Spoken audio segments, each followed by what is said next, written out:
تو اللہ آپ سے دنیا نہیں چھڑوانا چاہتا. اللہ کہتا ہے میں نے دی ہے, ان نعمتوں سے لطف اندوز ہو, مجھے یاد تو رکھو نا.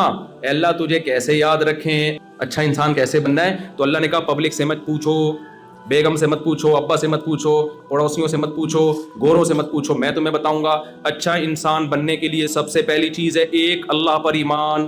جو لوگ کہتے ہیں کائنات خود بخود بنی ہے دھماکے کے نتیجے میں, اور انسان بن گیا, آنکھ ناک کان آٹومیٹیکلی بن گئے, اللہ کہتے ہیں دھماکہ ہوا ہوگا. اللہ نے اس کی نفی نہیں کی, بلکہ قرآن میں اشارے ملتے ہیں کہ ہم اس کائنات میں وسعت پیدا کر رہے ہیں. اس سے پتہ چلتا ہے کہ کائنات پہلے جڑی ہوئی تھی.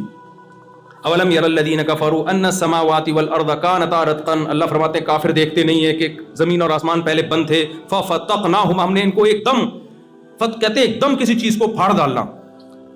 لیکن یہ خود بخود نہیں ہوا بھائی, یہ دھماکے آٹومیٹیکلی نہیں ہوئے, یہ کسی ذات نے کیے ہیں. آنکھ خود نہیں بن سکتی, ڈیجیٹل کیمرہ جو انسانی آنکھ کی کاپی ہے وہ خود نہیں بنا, تو جو اصل ہے وہ خود کیسے بن گئی؟ تو پہلی بات آپ نے یہ اقرار کرنا ہے کہ یہ کائنات خود بخود نہیں بنی, کسی نے اس کو بنایا, کیونکہ بنانے والے کا انکار بہت بڑا جرم ہے, بہت بڑا جرم ہے. آپ اپنی جان چھڑا رہے ہو اللہ کے حکام سے. جب آپ نے کہہ دیا خود بخود بنی ہے, پھر حلال حرام کا کوئی کانسیپٹ رہے گا؟ پھر اللہ کیا چاہتا ہے, کن چیزوں سے خوش ہوتا ہے, کن چیزوں سے ناراض ہوتا ہے؟ آپ کہیں اللہ ہے ہی نہیں, یہ تو بہت بڑا جرم ہے. اللہ کہتا ہے بھائی میں نے بنایا ہے. دوسری بات, اللہ کیا کہتا ہے؟ اچھا انسان بننے کے لیے عقیدہ توحید. اللہ کہتا ہے میں ہوں, تو جو حق میرا ہے وہ مخلوق کو نہیں دینا, کسی پیغمبر کو بھی نہیں دینا وہ حق. وہ میرا حق کیا ہے؟ پکار کے لائق, عبادت کے لائق صرف میں ہوں. صرف یا اللہ مدد چلے گا, یا اللہ مدد کے علاوہ کوئی اور نعرہ اللہ قبول. جملہ کمپلیٹ کر دیا کرے کائنڈلی, یا ورنہ کسی ایئر ہوسٹس سے بیان کرواؤں گا, وہ اتنے کائنڈلی لگائے گی نا کہ سب مسلمان ہو جائیں گے. ہمارے وہ کائنڈلی میں وہ دم نہیں ہے نا, ہمیں اتنی تنخواہ نہیں مل رہی. اگر مجھے کوئی کہے مفتی صاحب بہت تمیز سے بیان کریں 1 کروڑ روپے ملیں گے, پھر دیکھو ذرا میری آواز بلند نہیں ہوگی. تو عقیدہ توحید پہ کمپرومائز نہیں. اللہ کے بعد سب سے بڑا مقام پیغمبر کا ہے, مگر آپ مشکل کشا حاجت روا نہیں. کوئی قبر انسان کو نہیں کھلا سکتی, کوئی بزرگ انسان کو نہیں کھلا سکتے. تو دیکھو میرے پاس ایک فالج زدہ انسان کا فون آیا کہ میں علاج کراتے کراتے پریشان ہو گیا ہوں, علاج نہیں ہو رہا, مجھے کسی نے بتایا فلاں مزار پہ جانا ہے, وہاں بابا ہیں, وہ وہاں جاؤ گے تو ٹھیک ہو جاؤ گے. میں نے کہا میرے بھائی آپ کا آدھا دھڑ کام نہیں کر رہا, آپ ایک ایسے بابے کے پاس جا رہے ہو جن کے دونوں دھڑ کام نہیں کر رہے, تبھی تو وہ قبر میں. ذرا سی انگلی بھی ہل رہی ہوتی تو لوگ ان کو دفن کرتے. میں نے کہا جس کے بیچارے کے دونوں دھڑ کام نہیں کر رہے, وہ تمہارا آدھا دھڑ کیسے, اس کو شکر ہے سمجھ میں آ گئی بات. اس نے کہا میں نہیں جا رہا. میں نے کہا مسجد ہے بھائی, اللہ سے مانگو جا کے. تو فلا تدعوا مع اللہ احدا, اللہ کہتے ہیں سردہ گاہیں اللہ کے لیے, اللہ کے ساتھ کسی اور کو مت پکارو. بہت بڑا جرم ہے, اس پہ بخشش نہیں ہے. اس سے آپ کی نظر میں جرم نہیں ہے نا, ہماری اور آپ کی نظر میں جرم نہیں ہے, اللہ کی نظر میں بہت بڑا جرم ہے کہ میرے ساتھ کسی کو شریک کر لیا. سب سے پہلے عقیدہ توحید, اس کے بعد عقیدہ رسالت. ہمارا یہ عقیدہ اجماعی عقیدہ, قرآن نے حدیث نے بیان کیا, محمد صلی اللہ علیہ وسلم لاسٹ میسنجر آف گاڈ ہیں, آپ کے بعد کوئی پیغمبر نہیں آئے گا. یہ طے شدہ حقیقت ہے. تیسری بات, یہ تو عقیدے کی بات ہو گئی. آخرت پہ عقیدہ, ہم مر کے ختم نہیں ہو جاتے, ہماری باڈی ختم ہوتی ہے. اللہ سورہ طٰہٰ میں کہتا ہے منہا خلقناکم, میں نے اسی مٹی سے تمہیں پہلی دفعہ بنا دیا. تم نے اس کی لاجک تلاش کر لی, ایکچولی ہوا یہ تھا, ایکچولی یوں ہوتا ہے, اسپم بنتا ہے, پھر وہ ماں کے پیٹ میں جا کے یوں بنتا ہے. اللہ کہتے ہیں پھر میں تمہیں مار کے دوبارہ مٹی بنا کے ختم کر دیتا ہوں. تمہارے سائنٹسٹ میدان میں انہیں ایکچولی ایک نیچرل پروسیس ہے, یہ ایکچولی یوں ہوتا ہے. اللہ کہتے ہیں میں تمہیں اب دوبارہ ریورس کر کے انسان بناؤں گا. سائنسدان کہتے ہیں ایکچولی یہ ممکن نہیں ہے. اللہ کہتے ہیں کہ جس نے پہلی دفعہ کیا نا, اس نے سائنسدانوں سے پوچھ کے نہیں کیا, اپنی قدرت سے. 9 مہینے میں ماں کے پیٹ میں منی کا قطرہ, ایک اسپم جاتا ہے ماں کے پیٹ میں, اس میں 9 مہینے کے اندر اس پانی میں آنکھ, ناک, کان, دل, دماغ, جگر, گردے, پھیپھڑے, کلیجی بنتی ہے, پورا انسان بن کے باہر نکلتا ہے. ماں روٹی کھاتی تھی, اس سے پہلے بچے کی آنکھ, ناک, کان بن رہے تھے, برین بن رہا تھا. اب جب بچہ دنیا میں آیا, اسی روٹی سے دودھ بن رہا ہے, اور وہ دودھ ماں کی چھاتیوں میں جا رہا ہے, اور بچے کو پتا ہے مجھے دودھ کہاں سے ملے گا, میرے حلق میں کیسے اترے گا. اللہ کہتے ہیں جو سائنٹسٹ یہ کہہ رہا ہے کہ یہ خود بخود ہو رہا ہے, وہ اللہ کا بہت بڑا مجرم ہے, وہ تمہیں خدا سے ہٹا رہا ہے. اکفرت بالذی خلقک من تراب, تم ان ایتھیسٹ سائنسدانوں کی باتوں میں آ کے اس خدا کا کیسے انکار کر رہے ہو جس نے تمہیں مٹی اور پانی سے بنایا. تمہاری عقل کو کیا ہو گیا بھائی؟ آٹومیٹیکلی نہیں ہے, یہ وہ ذات کر رہی ہے جس نے ہمیں بنایا. وہ خدا کہتا ہے کہ جس نے پہلی دفعہ بنایا وہ مٹی میں جان ڈال کے دوبارہ تمہیں انسان بنا کے حساب و کتاب کے کٹہرے میں کھڑا کرے گا. یہ کس کا؟ میرا اور آپ کا عقیدہ ہے یا نہیں ہے؟ اس پہ قائم رہو. اپنی اولادوں کو سکھاؤ بیٹا ہم مر کے ختم نہیں ہوتے. بچہ کہے گا ابو یہ تو جب کیڑے کھا جاتے ہیں ختم. اس کو بولو بیٹا پہلے کچھ نہیں تھے, جس نے بنا دیا تو ریپیئر کرنا تو آسان ہوتا ہے پہلی دفعہ بنانے سے. وہ دوبارہ بنائے گا. وَهُوَ بِكُلِّ خَلْقٍ عَلِيمٌ. وہ ہر طرح سے پیدا کرنا جانتا ہے. وہ یہ ہمارا عقیدہ ہے. اس کے بغیر اللہ کی نظر میں ہم اچھے بولو نہیں. یہ آخری بیان ہے, تھوڑا سا 5 منٹ میں آپ کے زیادہ لے رہا ہوں میں. بھائی تھک تو نہیں گئے؟ کوئی مسئلہ تو نہیں؟ جلدی سے میں چاہ رہا ہوں جلدی سے سمیٹوں میں. مجھے کہیں بٹھا دو نا, پولیس بلوانی پڑتی ہے اٹھانے کے لیے. تو زندگی کا آخری نہ ہو, یعنی اس سفر کا, آسٹریلیا کا. بعض دفعہ کلپ چلا دیتے ہیں مفتی صاحب کا آخری, تو اس کے بعد کیا ہونے والا ہے ان کے ساتھ. تو اب کیا ہے میرے بھائی, اللہ تعالیٰ کیا فرماتا ہے؟ عقیدہ توحید, عقیدہ رسالت, آخرت کہ ہمیں موت کے بعد دوبارہ زندہ ہوں. عقیدہ تقدیر کہ اچھا برا سب پہلے سے طے شدہ ہے. کچھ بھی ہوتا ہے اپنی طرف سے کوشش کرو اچھا ہو برا نہ ہو. جب ہو جائے ما قدر اللہ, جو کام طے ہونا تھا وہ ہو گیا. اب ٹینشن لینے کا. ایک سعودی عرب میں ایک عربی اپنے 2 بچوں کے ساتھ جا رہا تھا, پیچھے سے گاڑی آئی, بچے کی انگلی چھوٹ گئی نا, ہاتھ چھوٹ گیا, وہ کہیں روڈ پہ آ گیا بیچارہ بچہ. گاڑی نے اٹھا کے مارا اس کو, وہ درخت پہ جا کے چپکا ہے بچہ, اس کے سامنے بچے نے دم توڑا ہے. عربوں میں جہاں کچھ خامیاں ہیں وہاں کچھ بہت ساری خوبیاں بھی ہیں. وہ شخص جو اس کے ساتھ تھا نا, عربی کہہ رہے, میں نے اس عربی کا حوصلہ دیکھا. اس عربی نے کہا ما قدر اللہ, جو مقدر تھا وہ, کیونکہ اس میں نہ بچہ تو بیچارہ بچہ ہے, نہ باپ کی غلطی, باپ تھوڑی وہ کرتا. تو وہ گاڑی والا اٹھ کے آیا, اس نے کہا میں دیت دینے کے لیے تیار ہوں. اس نے کہا یار تمہاری کوئی غلطی نہیں. اس کی غلطی بھی نہیں تھی گاڑی والے کی نا, وہ روڈ پہ بچہ خود ہی آ گیا. تو مسلمان کے لیے عقیدہ تقدیر کی بیس پہ بڑے بڑے غموں کو پی جانا آسان ہے. کبھی مسلمان خودکشی کی طرف نہیں جائے. کہتا ہے یار جو مقدر میں تھا, جب میں نے دوسری کی نا پٹا, تو میں نے کہا ما قدر اللہ. ہاتھوں سے نہیں پیٹا کسی نے, جو زبان سے کوٹا گیا. تو میں بھی یہی سوچ کے صبر کی, بھائی مقدر میں تھی. اب مجھے سمجھ میں آ رہا تھا خوش ہونے کا موقع ہے, غم کا موقع ہے. صبر والی آیتیں میں دیکھوں جا کے, یا شکر والی, بہت اب تک اس طرح کی کنفیوژن چل رہی ہے. خیر اب تو اللہ کا شکر, شکر والی آیتیں زیادہ آ گئی ہے دماغ میں. تو ما قدر اللہ یہ لفظ اور یہ جملہ یاد کر لیں. ایک یہ, دوسرا جب بھی کوئی پریشانی ہو, انا للہ و انا الیہ راجعون. ہم اللہ کے غلام ہیں بھائی, ہمیں بنایا گیا ہے, ہم بنے نہیں ہیں. ہماری نہیں چلے گی, چلے گی کس کی؟ اس کی. ہم اللہ کے غلام. و انا الیہ راجعون, جانا کس کی طرف ہے؟ کیا مطلب؟ اس غم پہ صبر کریں گے اجر مل جائے گا. نبی نے فرمایا جس عورت کا 1 بچہ مر گیا, 2 بچے مر گئے, اس نے صبر کیا, تو اللہ میں اس کے لیے جنت کی ضمانت لیتا ہوں. صبر, کیونکہ عورت کے لیے اس سے بڑا غم کوئی نہیں ہوتا. بھائی مسلمان نہیں خودکشی کی طرف جاتا. مسلمان کہتے ہیں یہ تو کس نے کی. یعقوب علیہ السلام سے زیادہ غم کسی کے پاس ہو سکتا ہے؟ اتنا محبوب بچہ گم ہو گیا بچپن میں, ساری زندگی اس کی یاد میں روتے رہے ہیں. زبان سے ناشکری کا ایک لفظ نہیں نکل رہا, ایک لفظ نہیں نکل رہا. دعائیں مانگتے رہے ساری زندگی, اور دعاؤں کا صلہ کیا ملا؟ دوسرا بچہ بھی گم گیا. لیکن کیا بھائی کون کر رہا ہے یہ؟ اللہ کر رہا ہے. بھائی اللہ کی ہم پہ چلے گی. ایک جملہ بھی ہم ہوتے, ہم کہتے لو دعائیں مانگ رہے ہیں, اور اللہ نے بجائے پہلا بچہ لوٹانے کے دوسرا بھی اٹھا لیا. یہ کیا ہے؟ مذہب چھوڑ دیتے ہیں لوگ, اسلام چھوڑ دیتے ہیں, اللہ کو برا بھلا کہنا شروع کر دیتے ہیں. بھائی وہ دعائیں وہ کوئی روحانی عامل کے پاس نہیں کہ میرا ذائچہ نکال کے بچہ نکالو, کہاں ہے؟ کو پتا تو روحانی عاملوں کے پاس کچھ بھی نہیں ہوتا. کس سے دعا مانگی ہے؟ اللہ سے. بھائی صبر, فصبر جمیل, صبر جمیل اس صبر کو کہتے ہیں, ایسا صبر جس میں شکایت ذرا بھی نہ ہو. رو رہے ہیں, آنکھوں کی بینائی تک چلی گئی, زبان سے وہ نکلے گا جس پہ اللہ راضی ہوگا. جو غیر اختیاری غم ہوتا ہے وہ تو اختیار میں نہیں ہوتا نا, وہ تو محبت کی وجہ سے, وہ تو دینداروں کو بھی ہوتا ہے, وہ تو نیچرل ہے, وہ تو ہونا بھی چاہیے. نہ ہونا اس کی علامت ہے آپ کو محبت ہی نہیں تھی. تو زبان سے نہیں, کوئی خودکشی نہیں, کوئی ڈپریشن کے ڈاکٹر کے پاس نہیں گئے, نفسیاتی ڈاکٹر کے پاس. بھائی ان ڈاکٹروں کے پاس حل نہیں ہے ڈپریشن کا, ڈپریشن کا حل اللہ رسول کے پاس ہے. تو آپ نے عقیدہ تقدیر پہ بولو مضبوط ہونا, اس سے آپ کو اسٹریس سے نجات ملے گی, ڈپریشن سے نجات ملے گی. ہاں اپنی حماقتوں کی وجہ سے جو مصیبتیں آ رہی ہیں اس میں تقدیر کا عقیدہ سوچنے کی اجازت نہیں ہے, اس میں توبہ استغفار. آپ نے کوئی الٹے کام کرنا شروع, سست پڑے ہوئے ہیں, کاروبار نہیں ہے کیونکہ ہل نہیں رہے, نہ پڑھ رہے ہیں, اور جب فاقے پڑھنا شروع ہوئے تانے, یار اللہ نے میرے مقدر میں روزی نہیں لکھی ہوئی. بھائی تو آپ اپنا پورا کام کرو, پھر تقدیر کا عقیدہ ہے. آپ ہی پوستیوں کی طرح پڑے ہوئے ہو تو پھر نہیں ہوتا یہ.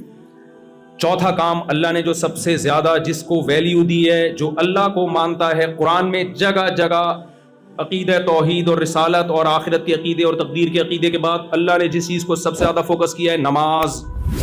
یقیمون الصلاۃ، اللہ کہتے ہیں جو ہم پر ایمان رکھتے ہیں وہ نماز پڑھتے نہیں ہیں، قائم کرتے ہیں. پڑھنے اور قائم کرنے میں فرق ہے. ٹرخانے والی نماز پڑھی جاتی ہے، اور جو باقاعدہ جماعت کے ساتھ مسجد میں حاضری خشوع و خضوع کے ساتھ ہوتی ہے اس کو اقامت صلاۃ کہتے ہیں. جگہ جگہ قرآن اقامت صلاۃ کا حکم دیتا ہے، نماز پڑھنے کا حکم نہیں دیتا. بھائی اگر آپ مانتے ہو کہ اللہ نے ہمیں بنایا اور یہ نعمتیں اللہ نے ہمیں دی ہیں تو آپ کو 5 ٹائم مردوں کو مسجد میں حاضری دینی پڑے گی. آج سے عزم کرو، زمین آسمان ادھر سے ادھر ہو جائے، نماز ضائع نہیں. اللہ نے سفر میں آدھی کر دی ہے، قضا کرنے کی اجازت نہیں دی ہے. جہاز میں جب بیٹھو سفر میں، بھائی نماز کی ٹائم وضو کر کے بیٹھو. جہاز میں کھڑے ہو کے نماز پڑھنا فرض ہے، ممکن نہ ہو تو بیٹھ کے پڑھ لو احتیاطاً اس کو، کیونکہ فرض نماز کھڑے ہو کے ہوتی ہے، بیٹھ کے نہیں ہوتی فرض نماز. تو اب پڑھنے نہیں دیتے جہاز میں تو مجبوری ہے، قضا ہو رہی ہے تو پھر بیٹھ کے پڑھ لو. بہتر یہ ہے کہ اس کو پھر بعد میں لوٹا لو اس کو، لیکن قضا نہیں ہونے دینا کسی قیمت پہ. سمجھ میں آ رہی ہے بات؟ بعض علماء کہتے ہیں بہتر نہیں ہے، واجب ہے، اس کو لوٹانا پڑے گا آپ کو. خیر ابھی میں اس فقہی مسئلے کی بحث میں نہیں جاتا. تو کسی قیمت اگر نماز چھوڑنے کی اسلام میں کوئی گنجائش ہوتی تو میدان جنگ میں جب دشمن سے مقابلہ ہو رہا ہے، سفر بھی ہے جنگ بھی ہے، وہاں اللہ کہتے معاف ہے. نہ، اللہ نے کہا نہیں. وَإِذَا كُنْتَ فِيهِمْ فَأَقَمْتَ لَهُمُ الصَّلَاةَ، اے نبی جب آپ ان میں موجود ہوں اور نماز کا ٹائم ہو جائے تو اس طرح سے نماز پڑھو. پورا طریقہ اللہ نے بتایا. پھر اللہ نے کہا اگر اتنا خوف ہے کہ گھوڑے سے اتر کے تم نے نیت باندھی تو تمہیں خوف ہے دشمن قتل کر دے گا، مجبوری میں پھر گھوڑے پہ بیٹھ کے نماز پڑھ لو، رخ قبلے کی طرف ہو. اللہ نے کہا اگر قبلے کی طرف رخ کر کے بھی خطرہ ہے کہ دشمن مار دے گا تو جہاں بھی رخ ہے، اَيْنَمَا تُوَلُّوا فَثَمَّ وَجْهُ اللَّهِ، جہاں رخ کرو گے وہاں اللہ ہے، تو تم وہیں جہاں بھی رخ ہو وہیں منہ کر کے نماز پڑھ لو. اے اللہ تو ہمیں اتنی ٹینشن کیوں دے رہا ہے؟ سوال پیدا ہوتا ہے. جنگ کے بعد پڑھ لیں گے آرام سے. اللہ نے اگلی آیت میں فرمایا ان الصلاۃ کانت علی المؤمنین کتابا موقوتا. دیکھو اصل بات یہ میدان جنگ میں نماز کا حکم اس لیے دے رہے ہیں کہ صرف مسلمانوں پہ صرف نماز فرض نہیں ہے، مقررہ اوقات پہ فرض ہے. ٹائم چلا گیا تو نماز چلی گئی.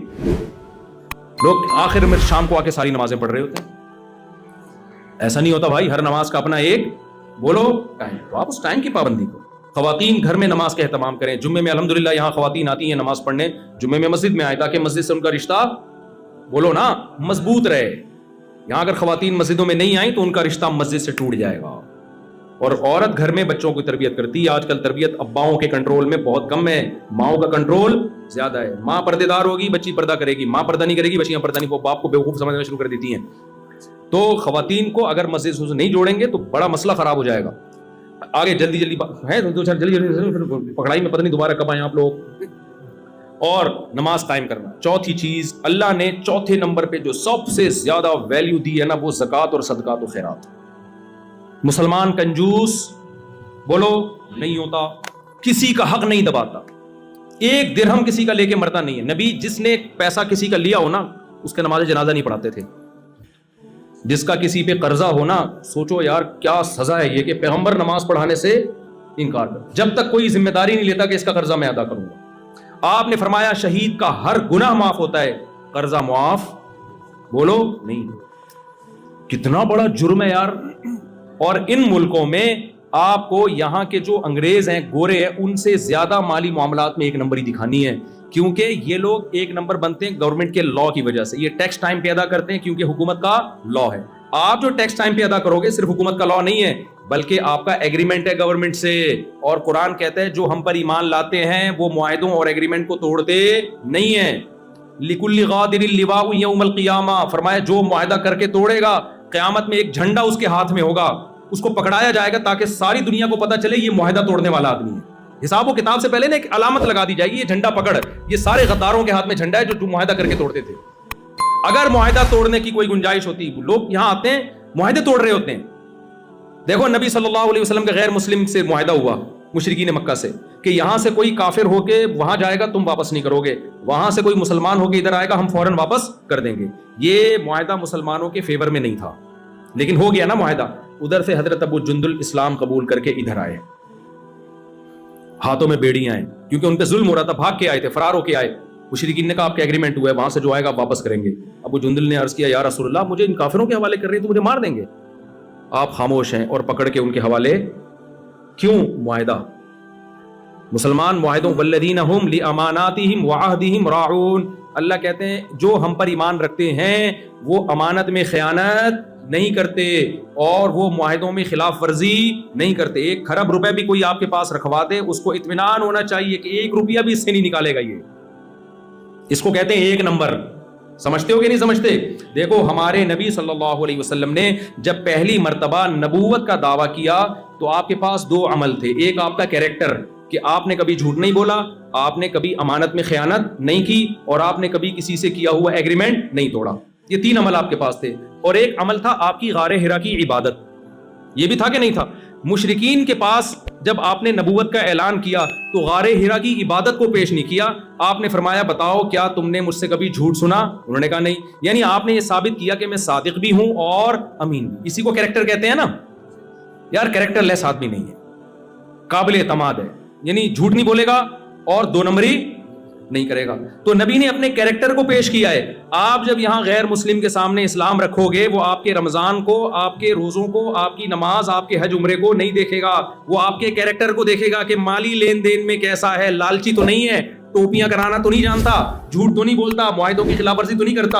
اگر اس میں آپ 1 نمبر ہوگے تو پھر آپ کی وہ حج اور نماز والی دعوت کو سنے گا۔ اس میں اگر آپ 1 نمبر نہیں ہے تو پھر وہ آپ کی دعوت سننے کے لیے تیار نہیں ہوگا۔ کھوپڑی شریف میں بات آ رہی ہے کہ نہیں آ رہی ہے؟ قرآن نے عیسائیوں کی تعریف کی، یہودیوں کی بھی، کچھ یہودیوں عیسائیوں کی قرآن نے تعریف کی ہے۔ کیسے تعریف کی؟ وہاں بھی اللہ نے ان کے کریکٹر کی مثال دی ہے۔ فرمایا وَمِنْ أَهْلِ الْكِتَابِ مَنْ إِنْ تَأْمَنْهُ بِقِنْطَارٍ يُؤَدِّهِ إِلَيْكَ وَمِنْهُمْ مَنْ إِنْ تَأْمَنْهُ بِدِينَارٍ لَا يُؤَدِّي إِلَيْكَ۔ اہل کتاب میں یہودیوں اور عیسائیوں میں کچھ ایسے لوگ ہیں کہ تم ان کو 1 دینار، 1 ڈالر بھی دے دو گے نا آج کی زبان میں، اعتماد کر کے وہ واپس نہیں کریں گے جب تک سر پہ کھڑے نہیں رہو گے۔ ایسے برے لوگ بھی ہیں۔ اللہ نے کہا ان یہود و نصارہ میں ایسے اچھے لوگ بھی ہیں، سونے کا پہاڑ بھی رکھوا دو گے وہ پورا لوٹا دے گا جب مانگو گے۔ تو اللہ نے بھی کیریکٹر کو بنیاد بنایا ہے، اچھائی اور برائی۔ اور بھی چیزیں ہیں لیکن اس کی بڑی ویلیو ہے اسلام میں۔ آج ہمارے ہاں نماز روزے کو تو، حج کو تو فوکس کیا جاتا ہے، کیریکٹر کو فوکس نہیں کیا، بلکہ جتنا بڑا 2 نمبر ہو شوب سے بتاتا ہے میں نے فلاں کو ٹوپی کرائی۔ ہمارے ایک دوست چائنا گئے، ہول سیل پہ نا چیزیں بکتی ہیں چائنا میں، ماشاءاللہ ان کی داڑھی بھی اور بڑے نیک آدمی۔ چائنا جا کے کیا کر رہے ہیں وہ؟ مجھے ان کے پارٹنر نے بتایا کہ بھائی تو ٹوپیوں کے علاوہ یہ تو پورا ٹوپیوں کا بزنس کر رہے ہیں وہاں پہ۔ میں نے کہا کیا بزنس؟ انہوں نے کہا بھائی یہ کیا کرتے ہیں ہول سیل پہ نا، جیسے مارکیٹ ہے ہول سیل پہ یہ چیز، اس نے بتایا کہ یعنی میں آپ سے خریدوں گا ہول سیل پہ تو فی الحال آپ 1 دے دیں ٹیسٹ کرنے کے لیے، تو ہول سیل ریٹ پہ 1 چیز لے، وہاں سے ہول سیل پہ 1 چیز، یہاں سے سب کو ٹوپیاں کرا کے ہول سیل ریٹ پر اتنا بڑا کنٹینر تیار کر دیا انہوں نے۔ بھائی آپ سب سے جھوٹ بول رہے ہو، وہ اس بیس پہ دے رہا ہے کہ شاید کل مجھ سے خریدے گا تو مجھ سے خریدے گا، اور آپ 100 آدمیوں کو یہی ٹوپیاں کرا رہے ہو۔ تو کل آپ اس کو نماز روزے کی دعوت دو گے تو وہ کیا کہے گا؟ یار تو اپنی حرکتیں تو دیکھو، تم ہم سے جھوٹ بول رہے ہو۔ تو ٹوپیوں کا بزنس، اب اس کا ترجمہ پتہ نہیں مفتی خالد صاحب کیا کریں گے، یہ ان کی آزمائش، کہیں گے مجھے بڑی آزمائش میں ڈال دی۔ تو بھائی مسلمان کیریکٹر کا 1 نمبر ہوتا ہے، 2 نمبر نہیں۔ آپ نے یہاں گورنمنٹ سے جو معاہدے کیے ہیں آپ کو ان معاہدوں کو پورا کرنا پڑے گا۔ آپ کو اگر کوئی یہاں آفیسر رشوت لے کے بھی انلیگل کام کروا رہا ہے آپ سے، آپ اس کو بولو بھائی میں تجھے رشوت دے کے یہ غیر قانونی کام کر لوں گا، یہاں کی گورنمنٹ مجھے چھوڑ دے گی کیونکہ آفیسر کی پرمیشن سے کر رہا ہوں، ادھر کی جو آخرت والی گورنمنٹ ہے جو اللہ ہے وہ مجھے نہیں چھوڑے۔ اس لیے کائنڈلی یہ میرے مذہب کا حصہ ہے، میں کسی کے ساتھ ظلم اور ناجائز بولو نہیں کر سکتا۔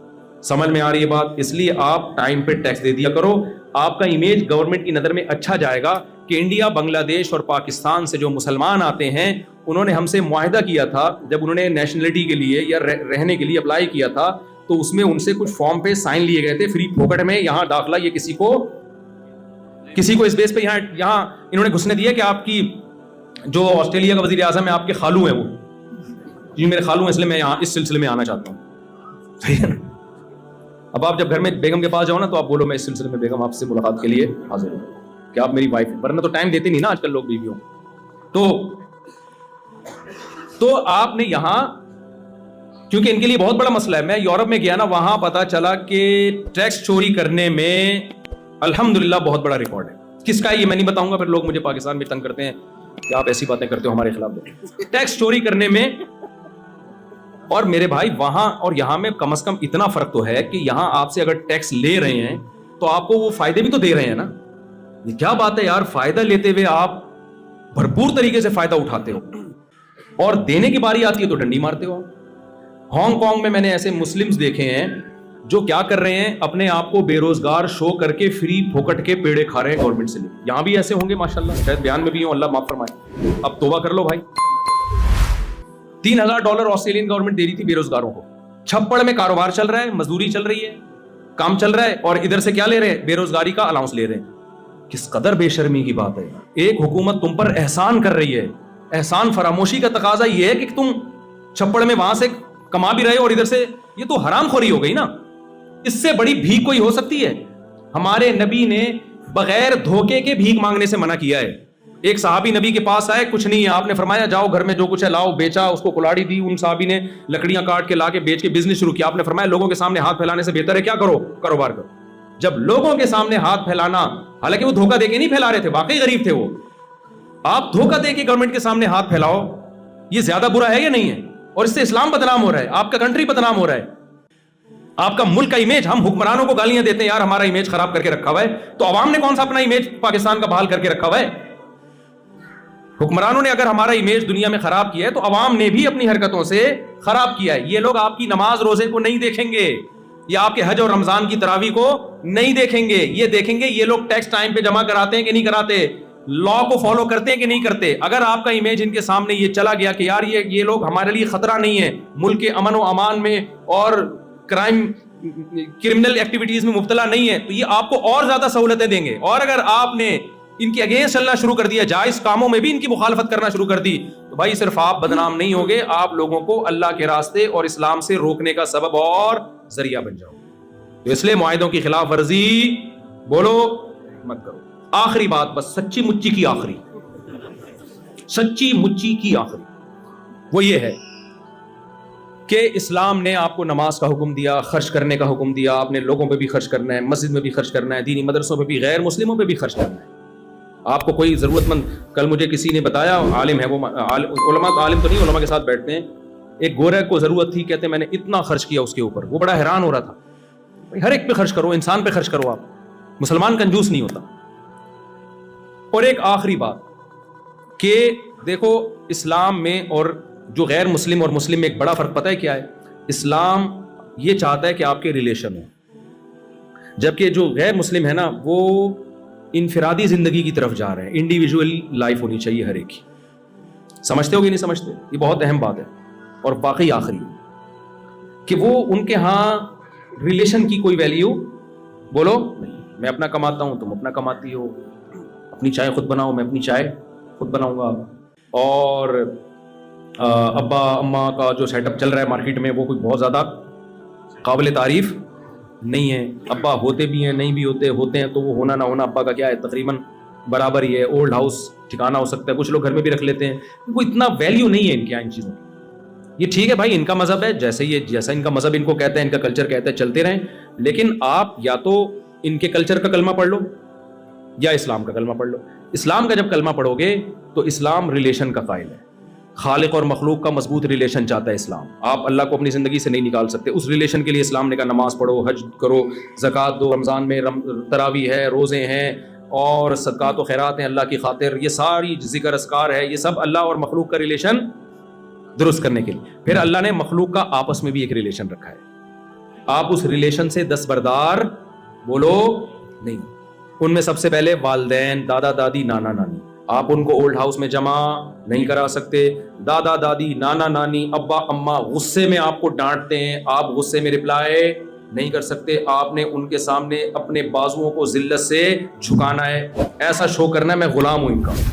یہ آپ کو کرنا پڑے گا اللہ کی خاطر, غصے کو پینا پڑے گا باپ اور ماں کے سامنے. پھر اللہ نے جو ریلیشن بنایا ہے آپ کی محبت کا, آپ کے نرم لہجے کا, ماں باپ کے بعد سب سے زیادہ مستحق آپ کی زوجہ ہے. نبی صلی اللہ علیہ وسلم نے فرمایا تم میں سب سے اچھے اخلاق اس کے سمجھے جائیں گے جو ایئر ہوسٹس ہے, نا اس کے جو اپنی زوجہ کے ساتھ نرم لہجے میں بات کرے. اور عورت کے لیے اللہ نے شوہر کا حق بہت بڑا بنایا. ابھی کچھ دن پہلے خاتون کا فون آیا کہ ایکچولی میں اپنے ہسبینڈ سے کینیڈا ملک کا نام نہیں لینا چاہیے, وہ سمجھ جائیں گے میری بات ہو رہی ہے, آدھا تو نکل ہی گیا, نکال ہی دیتا ہوں. کینیڈا سے فون آیا, ٹھیک ہے نا, تو انہوں نے کہا کہ ایکچولی میں اپنے ہسبینڈ کے ساتھ نہیں رہنا چاہتی, وہ کچھ. میں نے کہا کوئی وہ کورٹ سے خلا لے رہی, میں نے کہا کورٹ کا خلا اسلام کے اعتبار سے صحیح نہیں ہے, اگر واقعی ظلم ہو رہا ہے تو پھر بتائیں آپ. کہ نہیں ظلم تو نہیں ہو رہا, میرا خرچہ بھی اٹھاتے ہیں اور کوئی ایسا مسئلہ نہیں ہے, لیکن ایکچولی میں نہیں رہنا چاہتی, 4-5 بچے بھی ہو گئے, میں نہیں رہنا چاہتی. میں نے کہا بھائی آپ نہیں لے سکتی, کیونکہ طلاق کا اختیار اللہ نے اسلام میں کس کو دیا ہے؟ مرد کو دیا ہے. وہ ڈیورس دے گا تو طلاق ہوگی, ادروائز آپ کے پاس یہ رائٹ نہیں ہے. خواتین بہت غصہ کرتی ہیں اس بات پہ, حالانکہ اس میں عورت کا فائدہ ہے, کیونکہ اگر عورت کے پاس ڈیورس کا حق ہو تو پھر مرد اس پہ خرچ ہی نہیں کرے گا نا, وہ کہے گا یار کسی بھی وقت چھوڑ کے جا سکتی ہے. خیر یہاں کا لا کیا ہے, وہ یہاں کا لا ہے, لیکن اسلام کی میں بات کر رہا ہوں. اسلام یہ کہتا ہے کہ ڈیورس کا حق کس کے پاس ہے؟ مرد کے پاس ہے. تو میں نے کہا آپ کینیڈا کی گورنمنٹ سے آپ خلا لے لیں, وہاں کی گورنمنٹ کے حساب سے وہ خلا معتبر ہوگا, لیکن اکارڈنگ ٹو اسلام وہ معتبر نہیں ہو. پھر انہوں نے ایک مثال دی, دیکھیں ایکچولی دیکھیں جب ہم کسی کمپنی کو جوائن کرتے ہیں, یہ میں آپ کو بتا رہا ہوں آج کل جو سیکولر ذہنیت بن رہی ہے اور اسلام میں کیا فرق. ایکچولی ہم جب کسی کمپنی کو جوائن کرتے ہیں تو ہم اپنی مرضی سے آتے ہیں, پھر ہم جب چھوڑنا چاہتے ہیں تو ہمارا ایگریمنٹ ہوتا ہے, تو ہم جب چاہیں چھوڑتے ہیں اس کو. تو یہ شادی بھی تو ایک کانٹیکٹ ہے نا, ایگریمنٹ ہے نا, کہ ہم دونوں اکٹھے لائف گزاریں گے, ہمارا غم اور ہمارے غم اور خوشیوں میں شریک ہوں گے. تو اب میں اس کانٹریکٹ کو ختم کرنا چاہتی ہوں, تو اس میں کیا خرابی ہے؟ میں نے کہا دیکھیں آپ کا جو میاں ہے وہ کمپنی نہیں ہے, وہ کوئی نیسلے کی کمپنی بولو یا شنگریلا کمپنی نہیں, وہ میاں ہے, وہ کہ کانٹریکٹ ہوا تھا, جب کانٹریکٹ ختم کر, میاں بھی جب چھوڑنا چاہتا ہے نا تو اس کے لیے بھی ایک طریقہ رکھا ہے, ایک طلاق ہے, پھر دوسری ہے, اور اگلے طہر میں ہے, اسی وقت نہیں دینی, اور اس میں بھی پہلے اللہ نے کہا کہ خاندانوں کو بٹھاؤ, جوڑ کی کوشش کرو, وہ بھی ناکام ہوتی ہے. تو پھر جو ہے اور بہت سارے پروسیس اسلام نے بتائے ہیں, محبت سے وغیرہ, بستر الگ کر دو, روٹھ جاؤ, اس کے بعد جا کے پھر رکھا ہے کہ مجبوری ہے تو پھر ایک دفعہ, اور اس میں بھی رجوع کا حق رکھا ہے اگلے مہینے, 3 مہینے سے پہلے ایک پروسیس بیان کیا, اور اس کو بھی اس سارے پروسیس کے بعد بھی ناپسندیدہ کیا ہے کہ اچھا کام نہیں کر رہا, کوئی اپریشیٹ ماشاء اللہ 6 عورتوں کو طلاقیں دے چکا ہے, اس کو ایوارڈ ملنا چاہیے, کوئی قابل تعریف کام بولو نہیں ہے. اور آپ کے پاس تو رائٹ اس وقت ہے جب کوئی بیسک حقوق میں ڈنڈی مار رہا ہو, بیسک حقوق میں, تو اس کی بھی ایک ڈیٹیل ہے, ایسا نہیں ہے کہ وہ چھوٹی موٹی باتوں پہ جو ہے نا وہ کھلا لینا شروع کر دیں. تو میں نے کہا آپ اپنے میاں کو کمپنی سمجھ رہی ہیں, یہ نیسلے کی کمپنی بولو بھائی نہیں, یہ میاں ہے, اس کا ریلیشن ہے, اس کو راضی کریں گی تو جنت میں جائیں گی, یہ ناراض ہوگا تو جنت نہیں ملے گی. تو آج ریلیشن کیا ہو رہے ہیں؟ ختم, میری مرضی. جب میں, کیونکہ ریلیشن کو توڑنے کے لیے قربانی نہیں دینی پڑتی, جوڑنے کے لیے قربانی دینی پڑتی ہے. جس آدمی کی بیوی کو 20 سال 30 سال فالج رہا, اور کمال کی بات ہے وہ خود 99 سال میں فوت ہوئے ہیں ان کے ہسبینڈ. مجھے وہ حدیث یاد آئی, نبی نے فرمایا جو چاہتا ہے نا اپنی عمر میں برکت ہو وہ رشتہ داری جوڑے. تو بیوی سے بڑا تو رشتہ کوئی نہیں ہوتا. اس بندے نے 25-30 سال اپنی زوجہ کی خدمت کی بستر پہ, اللہ نے عمر کتنی لمبی دی, برکت دی عمر میں, اور بڑی اچھی لائف گزاری انہوں نے, خوش تھے. ہم کبھی بھی ٹینشن میں نہیں دیکھا ہم نے ان کو. ٹینشن میں ہوتے تو 99 سال میں مرتے کیا؟ ٹینشن والا آدمی خود بھی مرتا ہے اور دوسروں کو ٹینشن دے کے ان کی عمریں بھی کم کرتا ہے. جب بھی بیٹھا ہوا نا جیسے توے پہ بیٹھا ہوا ہے, ٹھیک ہے نا, ٹینشن دے کے مارتا ہے لوگوں کو. تو اب انہوں نے کیا کیا میرے بھائی, دیکھو اللہ کا خوف تھا نا کہ ریلیشن, اسلام کیا چاہتا ہے؟ ریلیشن, تو مضبوط کیا ریلیشن کو. تو ریلیشن توڑنے کے لیے قربانی نہیں دینی پڑتی, ریلیشن جوڑنے. تو آپ یہاں رشتہ داری والے سسٹم کو مضبوط کریں. رشتہ داری بنائیں بھی, جوڑے بھی. بنتی شادی سے, نکاح ہوگا, بچے ہوں گے, رشتہ داری بڑھے گی نا. پھر آپ کے بچوں کے چاچے مامے ہوں گے. ابھی میں جاپان میں گیا تو وہاں جو پشتو لوگ تھے ان کے چاچے مامے 100 افراد ایک خاندان کے, ایک ہی خاندان. تو رشتہ داری پھیل گئی نا. تو رشتہ داری پیدا بھی کرنی ہے اور اس کو پھر جوڑنا. ہاں شرعی حدود کے اندر. ایسا نہ ہو آپ نے ایک میوزیکل شو کا انتظام کیا ہے, رشتہ دار اس بہانے جمع ہو جاتے ہیں سارے کے ساتھ, بھاڑ میں جائے, ایسا جمع ہونا نہیں چاہیے. یا بے پردگی شروع ہو جائے کہ اپنی وائف کو ان کے اس کے ہسبینڈ سے ملا رہے ہیں اور اس کی وائف آپ سے ہا ہا ہو ہی کر کے مل رہی ہے, تاکہ ہم ایک فیملی کی طرح. نہ بھائی, محرم نامحرم کا فرق اللہ نے رکھا ہے. اس محرم نامحرم کے فرق کے ساتھ رشتہ داری کو آپ کو جوڑنا پڑے گا, گیدرنگ کرنی پڑے گی, ایک دوسرے پہ خرچ کریں, ایک دوسرے کو دیکھیں, کوئی ضرورت تو نہیں ہے. اللہ نے غیر مسلموں پہ بھی خرچ کرنے کا حکم دیا اور اپنے رشتہ داروں کو زیادہ فوکس کیا ہے. نبی نے فرمایا ایک صدقہ غیروں کو دیتے ہو اس سے 1 ثواب ملتا ہے, جب رشتہ داروں کو دو گے, خرچ کرو گے تو 2 ثواب ملے گا. کیوں؟ ایک صدقے کا, ایک رشتہ داری جوڑنے کا. کیونکہ پیسوں سے جتنا رشتے جڑتے ہیں دنیا میں کسی چیز سے نہیں. کتنا بھی روٹھا ہوا ہو نا, پیسے پکڑا دو اس کی جیب.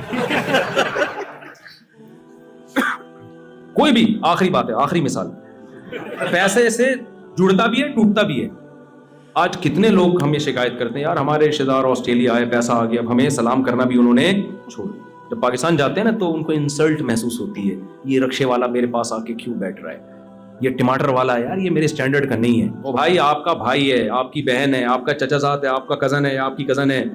آپ کو تکبر زیب یہ اللہ کی دین ہے, کسی کو زیادہ دیتا ہے کسی کو کم دیتا ہے. آپ نے ان کے ساتھ ذرا بھی اکڑ دکھائی نا, اللہ کی نظر میں فرعون بن جاؤ گے آپ. فرعون کے ساتھ ٹیکنیکل فالٹ کھوپڑی کا ہی تو تھا, پیسہ عزت آئی تو کھوپڑی نے کام کرنا چھوڑ دیا. تو رشتے دار ماں باپ کیسے ہی گنوار ہوں دیہاتی ہوں, آپ کتنے پڑھے لکھے ہو گئے بھائی, آپ ماں باپ سے آگے نہیں نکل سکتے. اصل انگلش آ جاتی ہے, ابا پنجابی بول رہے ہیں تو ابا ہی نہیں اچھے لگ رہے ہیں, یار یہ تو پینڈو ٹائپ کے ہیں, ان کو تو تمیز سے بات نہیں کرنا. اور بھائی وہ آپ کا باپ ہے, آپ کو اسی کے قدموں میں, جاہل باپ کے جاہل ماں کے قدموں میں ہی جنت تلاش کرنی پڑے گی, آپ اس سے آگے نہیں نکل سکتے. آپ کا بھائی ہے, آپ کی بہن ہے, آپ کے رشتے دار ہیں. نبی نے فرمایا رشتے داری توڑنے والا جنت میں نہیں جا سکتا. تو آپ کو ریلیشن کو جوڑنا پڑے گا, پیسوں کے ذریعے بھی, اخلاق کے ذریعے بھی. نبی نے فرمایا رشتے داری جوڑنے والا وہ نہیں ہے کہ وہ تم سے جڑے تم بھی جڑو, یہ تو سب کر لیتے ہیں. فرمایا جو ٹوٹ رہا ہے اس کو بھی جوڑنے کی کوشش کرو. کس کی خاطر؟ اللہ کی خاطر. اصل میں یہ جو ماں باپ کا تذکرہ آتا ہے نا, تھوڑا سا میں تھوڑا کنٹرول سے باہر ہو جاتا ہوں.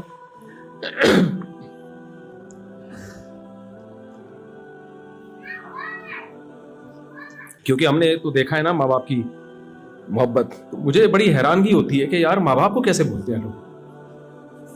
یعنی والدین سے زیادہ تو کوئی تصور, کوئی محبت کی مثال دی نہیں جا سکتی, کوئی مثال نہیں دی جا سکتی, اس کو آ کے کیسے بھولتے ہیں یار. میں تو یعنی بہت حیرانگی ہوتی ہے کہ ماں باپ کو کیسے بھول جاتے ہیں.